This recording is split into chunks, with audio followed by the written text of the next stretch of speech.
मदन और रतन दो जिगरी दोस्त थे। एक बार व्यापार के सिलसिले में दोनों प्रदेश गए हुए थे। अच्छा खासा लाभ लेकर जब दोनों मित्र वापस घर लौट रहे थे तो रास्ते में उन्हें एक अति सुंदर स्त्री दिखाई दी, जिसको देखते ही दोनों उस पर मुग्ध हो गए। उससे पूछा, तुम कौन हो सुंदरी, और यहाँ जंगल ब्याबान में अकेली क्या कर रही हो? तब उस स्त्री ने बताया कि वह अपने घर से अपने पति के साथ अपनी ससुराल लौट रही थी। तब रास्ते में कुछ डाकुओं ने उन्हें लूटकर उसके पति की हत्या कर दी और सारा धन लेकर फरार हो गए। बस तभी से वो इस जंगल में भटक रही है। तब मदन बोला, हे देवी, तुम चिंता मत करो, हम तुम्हें सही सलामत तुम्हारे घर छोड़ देंगे। मदन की बात सुन स्त्री रुदन करती हुई बोली, नहीं, मैं अब ना तो अपने घर जाऊंगी और ना ही अपनी ससुराल, क्योंकि सब मुझे ही अभागन और कुल्टा समझेंगे। इससे अच्छा तो मैं यही अपने प्राण त्याग दूंगी। स्त्री की बात सुन मदन और रतन उसे आपसी सहमति से अपने साथ लेकर चल पड़े। रास्ते में उन दोनों ने विचार किया कि अब इस स्त्री का क्या किया जाए। क्या फिर से इसका विवाह कर दे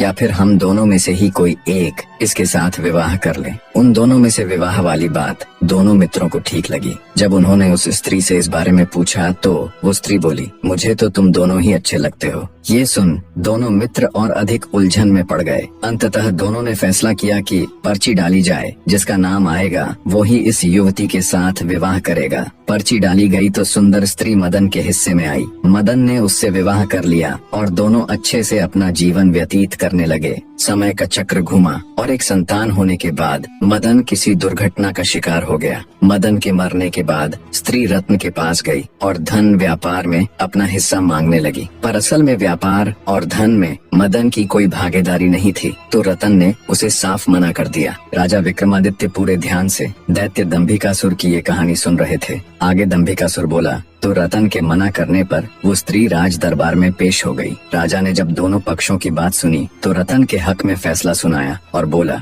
रतन की दौलत में स्त्री का कोई हक नहीं है। इतनी कहानी कह दैत्य दंभिकासुर राजा विक्रमादित्य से बोला, बता क्या उस राजा का फैसला सही था? दैत्य की बात सुन राजा विक्रमादित्य हल्के से मुस्कुराते हुए बोले, नहीं, अगर मैं उस राजा की जगह होता तो मैं निर्णय लेता कि उस स्त्री को रतन की दौलत में से हक मिलना चाहिए। दैत्य बोला, ऐसा क्यों? राजा विक्रमादित्य बोले, भले ही मदन के भाग में वो स्त्री पर्ची पर उसका नाम आने से आई थी, पर एक प्रकार से वह संपत्ति तो दोनों की ही बराबर थी, इसलिए उस स्त्री को बिल्कुल उत्तराधिकार है रत्न की संपत्ति में हिस्सा मांगने का। राजा विक्रमादित्य की बात सुन दैत्य पूरी तरह उनके जवाब से संतुष्ट होता हुआ बोला, तुमने बिल्कुल ठीक कहा, तुम्हारा फैसला वाकई में उचित होता। आगे दैत्य दंभिकासुर बोला, पर ज्यादा खुश होने की जरूरत नहीं, अभी मेरे 6 सवाल और बाकी हैं। राजा विक्रमादित्य बोले, पूछो दुष्ट राक्षस, मैं तुम्हारे सवालों का जवाब देने ही यहाँ आया हूँ।